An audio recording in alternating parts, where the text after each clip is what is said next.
Yeah. What I don't love is the Boston Celtics and the outcome of last night's game. I'm calling Wiggins jinx on that one. I know. I was a definite jinx in the building. You were in the building? Yes. Feet on the floor last night? Feet on the parquet. Yeah. I know what you're going to do is you're going to sit here all morning like a Beach Boy song and say, don't worry, baby. But actually, Greg, Wiggy's going to say, don't get it twisted. Don't get it twisted. Don't worry, Greg. But Jaylen Brown last night was. I don't think he showed up. Was not in the house. Him or P. Pritch. The fouling out with 3 minutes left is just not what I want from Jaylen Brown in a big game. Now I understand it's a big regular season game. And Greg, you get all worked up over nothing, but you played him twice this season. Yep. And you lost both times. You did lose both times. So it was a very good game. The Celtics love the 3-point line. We know that. Love it. 63. They shot 60 plus. How many? 63. 63 3-point attempts last night, including JT in the third quarter from basically half court. I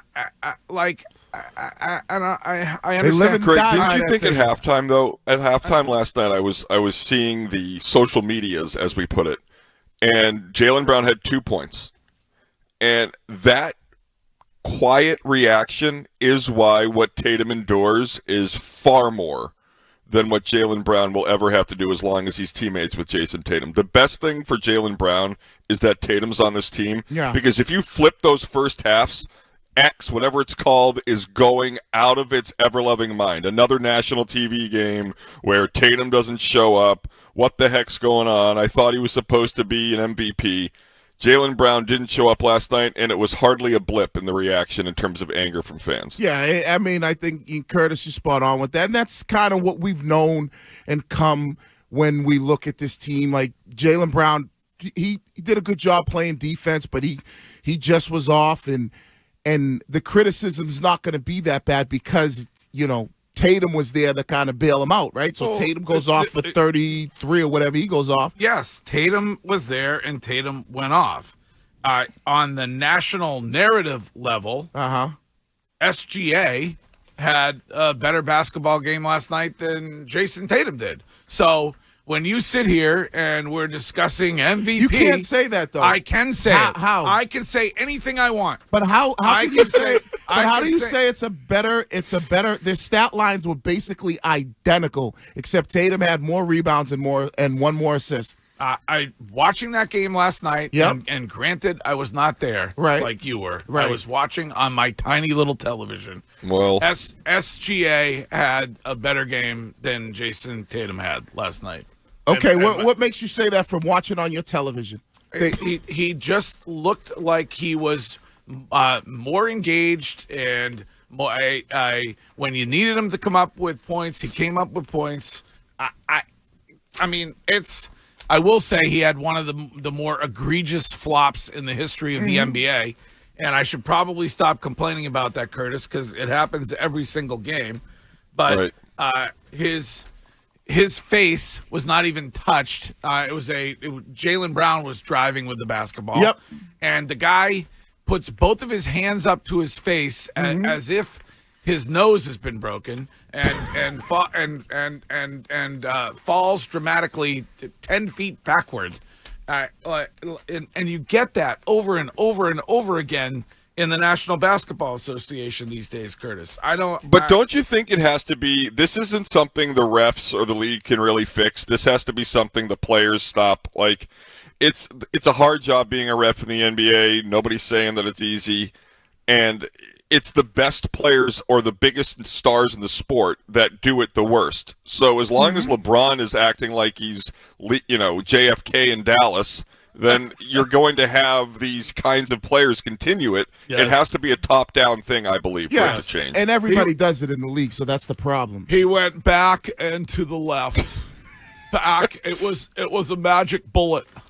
And by the way, Greg, I watched the episode 2 of Celtics City before the game, and it was this great thing where I'm like, holy cow, I have found this newfound and better understanding of respect of Jaylen Brown because of what he fully understood, the California connection with Bill Russell that I knew about, but he did such a great job, I thought, of elaborating on why Bill Russell is so important to him. And I get into that game, and he's a no-show. But the real thing that crystallized for me is that every great Boston athlete stays. The only one who didn't really was the one that endured the worst treatment while they were here. In other words, like, Bill Russell paved the way so everybody else would stay after he departed. In terms of, like, the only one that really didn't stick around is, like, Kevin Garnett, but he wasn't here that long. He's more of a Minnesota Timberwolves if you're looking at his NBA career.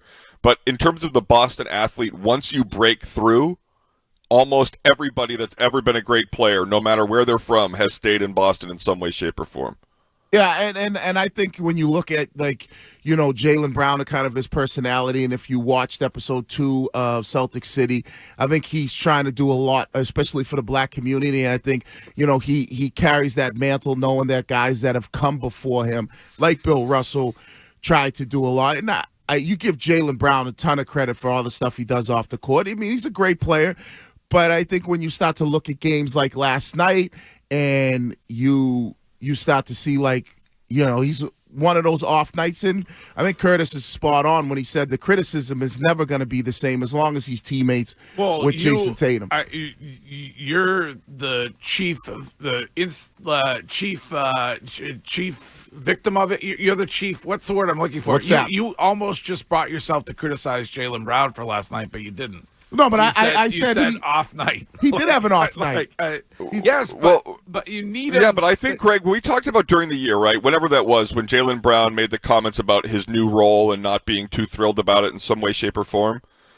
Like, I feel like Jaylen Brown may have the best gig in all of basketball.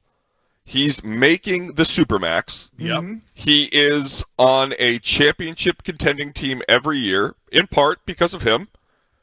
And he never really gets the slings and arrows of a superstar in that league. When you look at LeBron, when you look at Luka, when you look at Tatum, when you look at those all-NBA first-team guys, there's a burden to that, as well as a great salary. Whereas Jaylen Brown kind of has the best of both worlds. Well, Greg just said it himself. He was like SGA outperformed Tatum.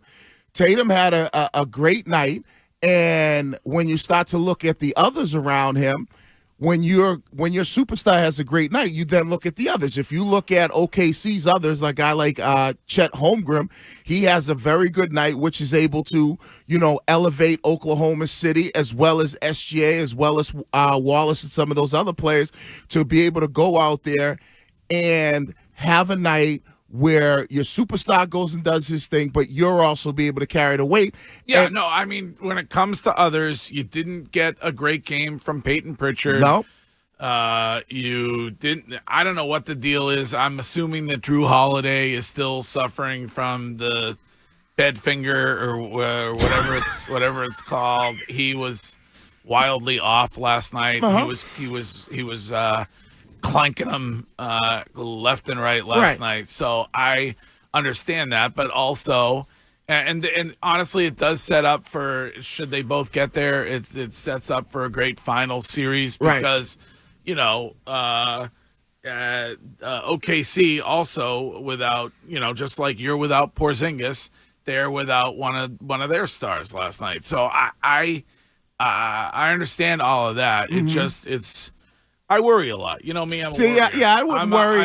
I'm a worrier. I wouldn't worry because even though Jaylen Brown had an off night, if this was the NBA Finals, my expectations is that he doesn't play like that night in and night out. Mm-hmm. So he would then next game have a better game, and that's the way I look at it. This is Peter from Watertown. Hello, Peter. Hey, guys. How you doing this morning? What's going on, Pete?